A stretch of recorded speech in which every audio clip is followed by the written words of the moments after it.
Assalamu alaikum wa rahmatullahi wa barakatuh. Hello everyone, my name is Abdul Karim Bashir Yanda from United Republic of Tanzania. I'm a student at University of Indonesia.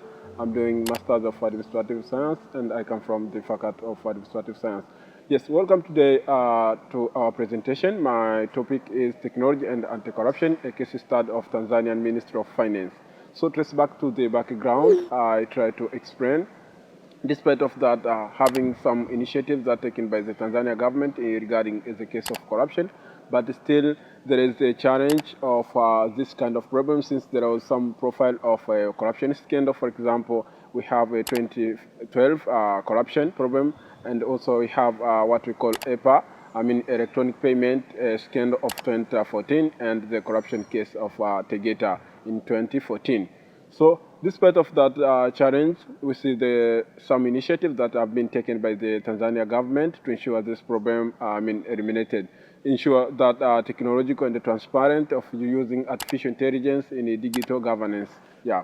So trace back to definition of corruption and technology. We see some definitions that have been explained by some scholars.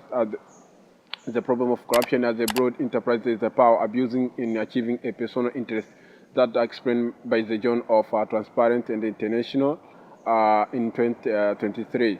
So purchasing some researchers clarify the issue of corruption in different ways. We have what we call high-level corruption, like grant corruption.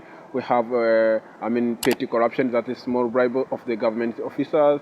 Also have political corruption, that is use of governance bodies for the personal interest. Some scholars like URT 2020 try to explain this problem. But also when we come to the case of what we call technology, which is the wide range entails various tools and systems that have been make operating easy and make it promote communication, especially efficiency in the field, including governance, the using of e-governance and so forth like that, or digital payment that we can trace to the development. Trace back to some scholars of Maravik in 2012. Yeah. So now, please, you can see some corruption, perception index, CPI in Tanzania, and the trace back to CPI of Tanzania, corruption perception index, trace back to 2022, trace back to see almost it was around ranking to 24 out of 180 states they faced in 2013.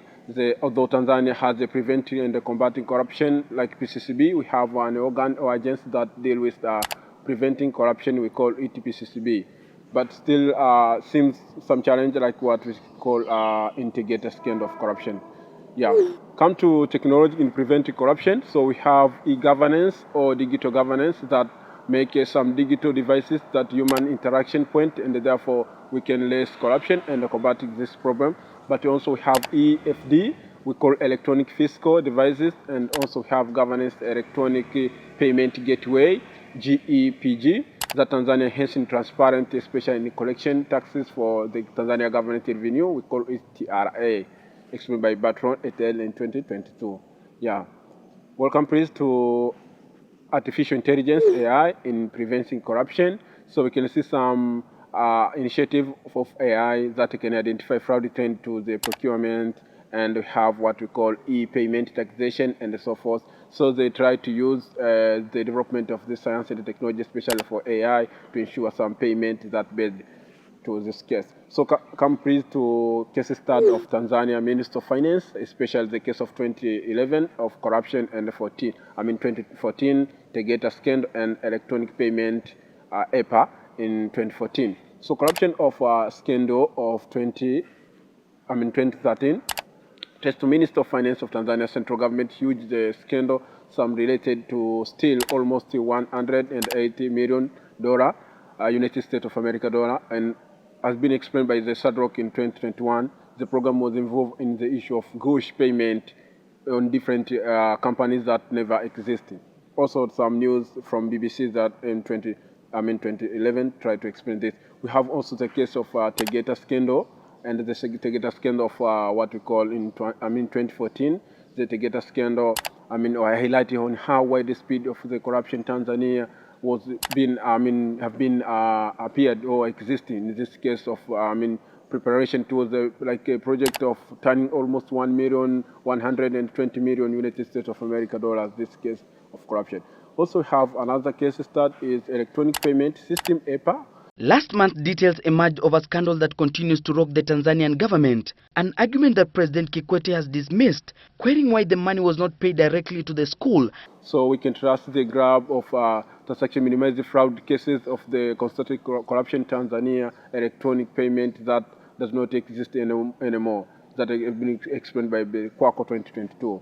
So now come please to Tanzania national corruption statistics traced to 2022 show that almost 60% of Tanzania have aware of this problem, and explained by the Twaweza 2023 still seems existing the issue of corruption, but we can trace data shows that almost over only 30% cases are minimum reason of fear, retribution, and so forth, such kind of problem.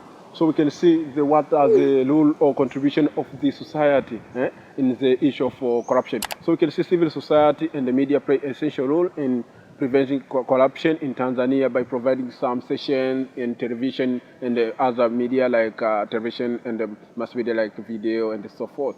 They try to make some sort of what we call, like we have earlier risk of corruption in Tanzania citizen. They try to get some information regarding of this.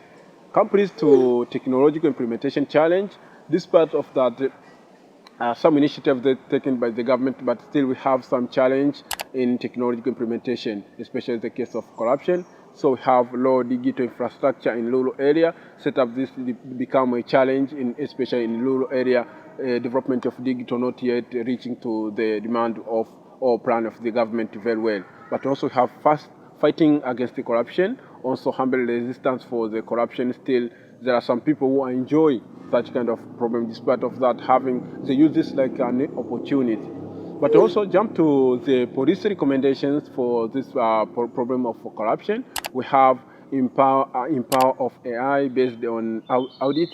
So the way of fighting corruption Tanzania, outing the transparency, the use of AI, auditing, procurement, payrolls, such as some silent dues and some of initiatives that can be done. So by using AI, AI for making payment or e-government or digital government. But also have widespread protection. It is important to explain that protection will ensure that citizens can report to corruption and to ensure the job security or immunity of them. Because if they can provide this sensitive information, there is need of having a transparent, exploration of this case in order to reach to the conclusion of solve this kind of agenda. But also when we we have make open data policies mandatory, so transparent can be remarkable as increased making police implementation and the data, and to solve this casing transparently without any trial. So, but also have an increased digital forestry capacity of the prevention and the combating corruption, PCCB. This is an agency that deal with combating corruption in Tanzania. So we need to thank this institute and to be independent so as we can eliminate this problem. But also we can have a media campaign. So we can have in television we can have different sessions regarding of this problem and providing civic education to the people. Why corruption is not good? Why does this problem make difficult for the development? I think for doing this can be helpful for the challenge of corruption. Okay, this is a final exam for course Ethics and Anti-Corruption held by Dr. Vishnu, Dr. Raude Ruditya, and Prof. Tegu. Thank you so much for your cooperation, all professors, for this program, and inshallah we shall meet again, inshallah. Thank you.